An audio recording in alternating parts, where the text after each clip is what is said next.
నమస్కారం అండి. SB news 9550కి స్వాగతం సుస్వాగతం. ఏ రోజు వార్త ఆ రోజు మనకు అప్డేట్ కావాలంటే ఎస్బీ న్యూస్ 9550 ఛానల్ను మీరు సబ్స్క్రైబ్ చేసుకుంటే ప్రతిరోజు వార్త మీకు అప్డేట్గా ఉంటుంది. చాగల్మరి మండలంలో గ్రీవెన్స్ కండక్ట్ చేయడం జరిగింది. ప్రజలు, కార్యకర్తలు, అధికారులు అందరూ కూడా ఈరోజు ఈ గ్రీవెన్స్ ద్వారా ప్రజలు ఎటువంటి ఇబ్బందులు ఎదుర్కొంటున్నారు, ప్రజా సమస్యలు ఏమున్నాయి, ప్రజల దగ్గరకే నాయకులు వెళ్లి సమస్యలు అడిగి తెలుసుకోవడము, దానికి ఒక ప్రాసెస్ అనేది పెట్టడము, ఇది కేవలము అధికారుల దృష్టికో మా దృష్టికో కాదు. ఇప్పుడు ఎవరైతే సమస్యలు ఉన్నాయని చెప్పి మాకు అర్జీలు ఇచ్చినారో ప్రతి ఒక్క దాని మీద సంతకం పెట్టిన కాగితాలన్నీ కూడా ప్రతి ఒక్కటి కూడా సాయంత్రం కల్లా చంద్రబాబు నాయుడు గారి డాష్ బోర్డుకి వెళ్ళడం జరుగుతుంది. అంటే ఈ రోజు గ్రీవెన్స్ ఏ ఎమ్మెల్యే ఎక్కడ పెట్టినారు, ఎన్ని అర్జీలు వచ్చినాయి, ఎటువంటి సమస్యలు వచ్చినాయి, ఏ డిపార్ట్మెంట్ కి పంపించాలని చెప్పేసి ఈ రోజు ఒక ప్రక్రియ ఈ ప్రభుత్వం ఏర్పాటు చేయడం అనేది నిజంగానే ప్రజలందరూ కూడా చంద్రబాబు నాయుడు గారి నాయకత్వంలో ఎన్డీఏ ప్రభుత్వము, నాయకులు, కార్యకర్తలు, అధికారులు ఏ విధంగా పనిచేస్తున్నారనేది కూడా చాలా స్పష్టంగా అందరికీ క్లియర్ కట్ గా అర్థమయ్యేటట్టుగా ఈ రోజు ప్లాన్ చేయడం జరిగింది. ఈ రోజు ఈ ప్రభుత్వం వచ్చిన తర్వాత ఏమేం పనులు చేశాము, ఎంతెంత ఖర్చు పెడుతున్నాం మండల వారీగా అని చెప్పి ప్రతి ఒక్కటి కూడా ఎప్పటికప్పుడు ప్రెస్ మీట్లు పెట్టి చెప్పడం జరుగుతుంది. ఈరోజు చాలా మంది ప్రజలు వచ్చి వాళ్ళ సమస్యలు చెప్పుకున్నారు. కొంతమంది పెన్షన్లు, ఇళ్ల పట్టాల కోసము, ఇల్లు కావాలని చెప్పి, తర్వాత భూమికి సంబంధించిన ఏదైనా ఈ రీసర్వేలో ఉన్న సమస్యలు కావచ్చు, ఇట్లా అనేక సమస్యలు వచ్చి చెప్పుకోవడం జరిగింది. ఈ సమస్యలన్నీ కూడా ప్రతి ఒక్కటి కూడా చంద్రబాబు నాయుడు గారి దృష్టికి, ఆ మంత్రుల దృష్టికి, కలెక్టర్ దృష్టికి, అధికారుల దృష్టికి, మా దృష్టికి ఎప్పటికప్పుడు మేము దాన్ని ఫాలోఅప్ చేసుకుని ఆ పనులని పూర్తి చేసే పనిలో ఉంటామని చెప్పి కూడా ప్రజలందరూ కూడా ఈ సందర్భంగా తెలియజేసుకుంటున్నాం. కొద్దిగా ఓపిక పట్టండి, కొత్త పెన్షన్లు తొందరలోనే వస్తాయని చెప్పి కూడా ఈ సందర్భంగా ప్రజలందరూ కూడా తెలియజేసుకుంటున్నాం.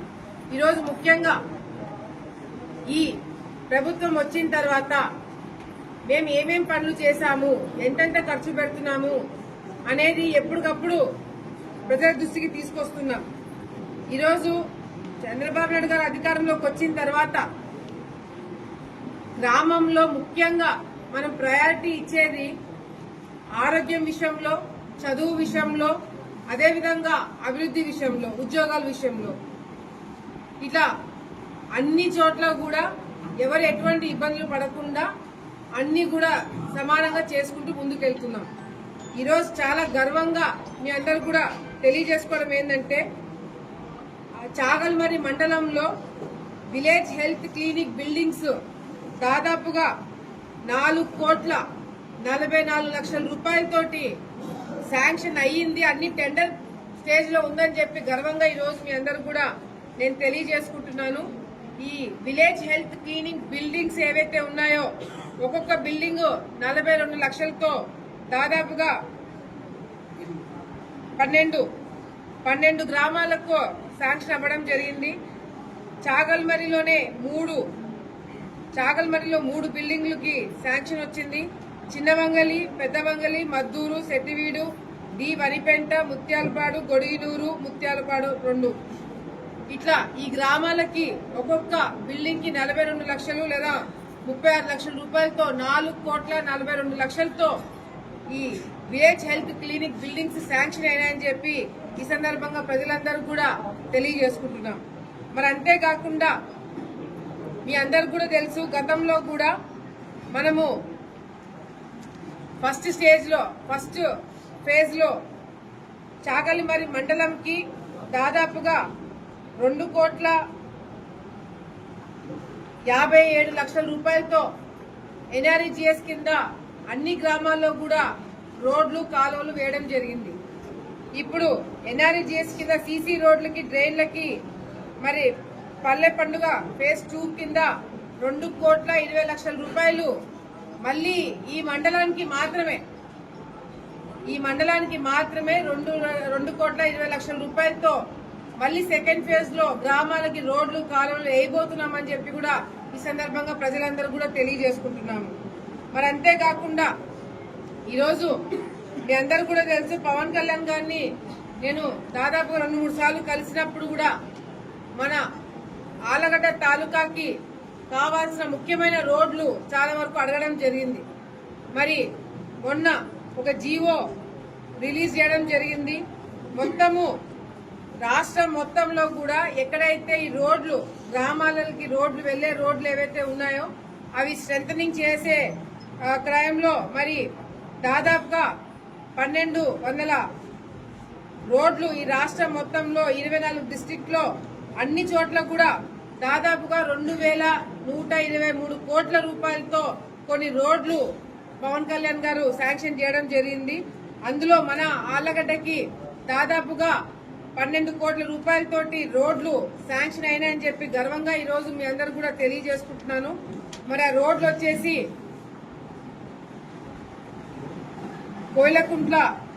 కోయిలకుంట్ల అండ్ దొన్నిపాటికి వెళ్లే రూటు ఏదైతే బీటీ ఆర్ఎన్బి రోడ్ ఏదైతే ఉందో అది 1,50,00,000 రూపాయలతో రోడ్డు శాంక్షన్ అవ్వడం జరిగింది. చాగల్మరి నుంచి చిన్నబంగలికి రోడ్డు శాంక్షన్ అవ్వడం జరిగింది. గొడిగిరి టు చక్రవర్తిపల్లె వయా డి వరిపేంట రోడ్డు శాంక్షన్ అవ్వడం జరిగింది. మళ్ళీ చాగల్మరి నుంచి కదిరిపురం తాండాకి రోడ్డు శాంక్షన్ అవ్వడం జరిగిందని చెప్పి ఈ సందర్భంగా ఈ మండలానికి మాత్రమే ఈ రోడ్లన్నీ కూడా శాంక్షన్ అని చెప్పి గర్వంగా ఈ రోజు ప్రజలందరూ కూడా తెలియజేసుకుంటున్నాము. మరి ఒక్కొక్క పని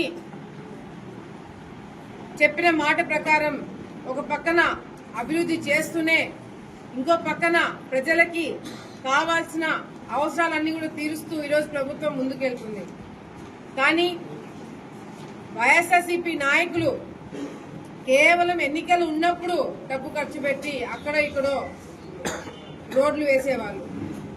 ఇప్పుడేమి ఎన్నికలు వచ్చేవి లేవు, ఇప్పుడేమి ఎవరు ఓట్లు అడిగేది లేదు. అయినా కూడా ఇచ్చిన మాట ప్రకారం కేవలం అభివృద్ధి మీద దృష్టి పెట్టి ఈ రోజు మేము కార్యక్రమాలు చేస్తున్నాం. కానీ వైసీపీ నాయకులు ఓర్చుకోలేకపోతున్నారు.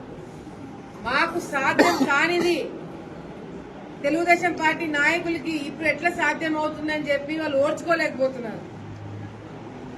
నిన్ననో మొన్ననో ఏదో చూసిన 1,000 సంతకాలు సేకరించినారంట. ఆ సేకరించినవన్నీ ఒక బండి ఏదో పెట్టుకొని ఆ బండ్లలో చేసుకుంటూ జగన్ తీసుకుపోయినారంట. 1,000 సంతకాలు దేనికి తీసుకున్నారో వాళ్ళకి అర్థం కావాలి. ఒక పక్కన రైతులు ఇక్కడ ఇబ్బందులు పడుతున్నారని చెప్తున్నారు, 1,000 సంతకాలు. ఒక పక్కన ఇక్కడ ప్రజలు చాలా ఇబ్బందులు పడుతున్నారు, చాలా అన్యాయాలు నేరాలు చెప్తున్నారని చెప్పి దాని గురించి మాట్లాడారు. కానీ 1,000 సంతకాలు వీలే ఈ వైసీపీ నాయకులే పదే వాళ్ళ సంతకాలు వాళ్ళే పెట్టి 1,000 సంతకాలు సేకరించి తీసుకుపోయినట్టున్నారు. ప్రజలకి ఎవరికి ఆ 1,000 సంతకాలు దేనికి తీసుకుపోయినారు ఎవరికి అర్థం కావట్లేదు. అదే వాళ్ళే పెట్టుకొని ఉంటారు. ఏం పని లేదు, ఇప్పుడు సమస్యలు ఏం లేవు ప్రజలకి. పనులన్నీ మేము చేసుకుంటున్నాము, ఇంట్లన్నీ మేము అవే పని కూడా వాళ్ళు కార్యక్రమం. ఈ రోజు నోరెప్పి మాట్లాడే ప్రతి ఒక్క వైసీపీ నాయకులకు చెప్తున్నాం, ఈరోజు మీకు స్వేచ్ఛ ఉంది, మీరు తిరగలుగుతున్నారు, మాట్లాడగలుగుతున్నారు, ప్రెస్ మీట్లు పెట్టగలుగుతున్నారు. గతంలో మీకు గుర్తుందో లేదో, ప్రతిపక్షంలో మేము ఉన్నప్పుడు ఇంట్లో నుంచి బయటకు అడుగు పెట్టాలంటే కార్యకర్తల మీద కేసులు పెట్టేవారు. ఈరోజు ఆ సందర్భం లేదు. మీకు స్వేచ్ఛ ఉంది. ఆ స్వేచ్ఛని మీరు మా ప్రభుత్వం ఏదైనా తప్పు చేస్తే దాన్ని ఎట్లా ప్రజల్లోకి తీసుకుపోవాలని ఆ స్వేచ్ఛను వాడుకోండి. అంతేగాని నోరుందని చెప్పి ఇష్టం వచ్చినట్టు మీరు మీ స్థాయికి మించి మీరు మాట్లాడితే మాత్రము చూస్తూ మేము ఊరుకోము.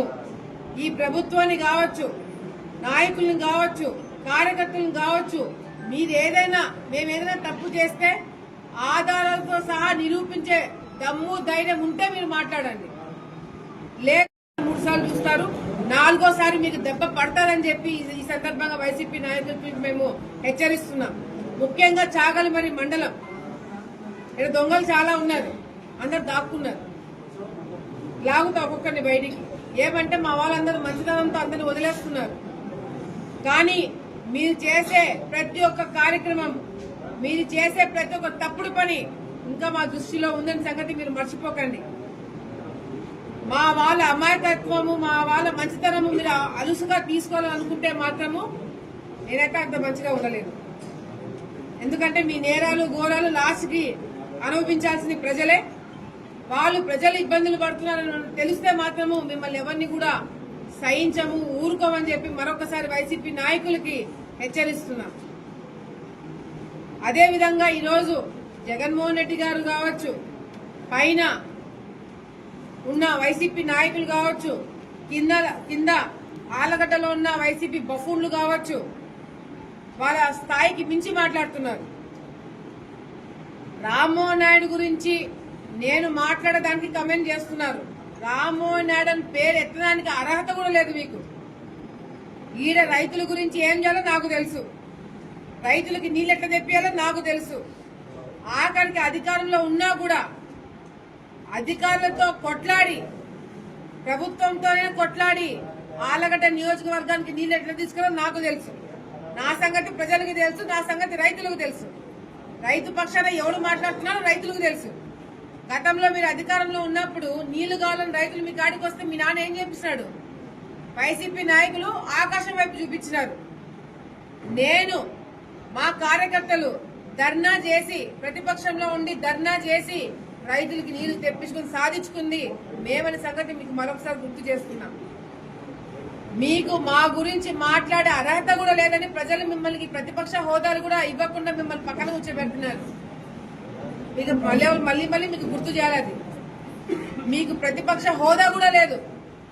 ప్రజలు మిమ్మల్ని చీగొట్టి మీ ముఖాలు మీద మూసి మీరు వద్దు, మీ పరిపాలన ఘోరంగా ఉంది, మీ పరిపాలన మాకు అవసరం లేదని చెప్పి మిమ్మల్ని ఇళ్లలో మూలను కూర్చోబెడితే ఏం చేయాలో అర్థం కాక తనకలా కొట్లాడుకుంటున్నారు మీరే. ఈరోజు మా మీద బురద జల్లే కార్యక్రమం చేస్తున్నారు. నిజంగంటే తప్పు చేసే వాళ్ళమైతే మీరు దీనికన్నా ఎక్కువ ప్రచారం చేశారు నా గురించి. మేమేదో దౌర్జన్యాలు, నేరాలు, ఘోరాలు, ఏదో అక్రమాలు చేశామని నా గురించి ఎన్నికలకు ముందు మొత్తుకొని చెప్పినారు. ఏ ఒక్కరు నమ్మలేదు. ప్రజలు ఏ విధంగా తీర్పిచ్చారనేది ప్రతి సెకండ్ మీరు గుర్తు చేసుకోండి. అంతేగాని మేం చేసే కార్యక్రమాలకు అడ్డుపడితే మాత్రము క్షమించము, ఊరుకోము అనే మరొకసారి వైసీపీ నాయకులకి తెలియజేస్తూ, హెచ్చరిస్తూ, అధికారులకు కూడా నేను చెప్తున్నాను. చిన్న పనులు ఆన్లైన్లో ఎక్కించడాలు కావచ్చు, చిన్న రిపేర్లు కావచ్చు, తాగునీటి సమస్య కావచ్చు, పెన్షన్లు కావచ్చు, పంచాయత్ సెక్రటరీల దగ్గర నుంచి ఎంఆర్ఓ, ఎంపీడీఓ, కలెక్టర్ అందరూ దగ్గర వరకు కూడా చిన్న పనులు వెంటనే అయిపోగొట్టేయండి. 10 సార్లు 20 సార్లు మీ చుట్టూ తిప్పుకోకండి. మీరు కార్యక్రమాలు, మీరు పనులు మీరు కరెక్ట్ గా చేస్తే మా వరకు రావు. మా వరకు వస్తే మీ మీద మేము ఒత్తిడి పెట్టాల్సిన పని వరకు మీరు తెచ్చుకోవద్దని చెప్పి అధికారులు కూడా తెలియజేసుకుంటూ, మీకేదైనా మీ వరకు మీకు పని చేయలేము, అది మా స్థాయికి మించని మీకు ఏమైనా అనిపిస్తే నా దృష్టికి తీసుకురండి. చంద్రబాబు నాయుడు గారి దృష్టికి తీసుకుపోయి నేను ఆ పని సాధించుకొని మేము తీసుకొస్తామని చెప్పి కూడా అధికారులకు అందరూ కూడా తెలియజేసుకుంటూ, అందరం కూడా కష్టపడి పనిచేద్దాము. చంద్రబాబు నాయుడు గారు ఈ వయసులో ఎంతో కష్టపడుతున్నారు, పవన్ కళ్యాణ్ గారు కష్టపడుతున్నారు, లోకేష్ గారు కష్టపడుతున్నారు, మేమందరం కష్టపడతాం. ప్రజలు బాగుండాలా, రాష్ట్రం బాగుండాలా.